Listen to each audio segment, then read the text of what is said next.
2020. The time right now is 3:55 p.m. His mailbox is full.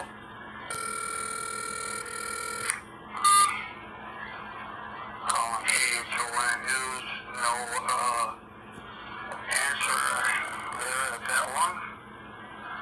KHON News. Yes. Who am I speaking with? David, I'd like to report direct energy weapons focused. There's some kind of microwave attack going on right now, and it's coming from the direction of Pearl Harbor Hickam Air Force Base. I'm being beamed in the side of the head with some type of microwave. Okay, we'll look into it. Thank you very much. Okay, bye.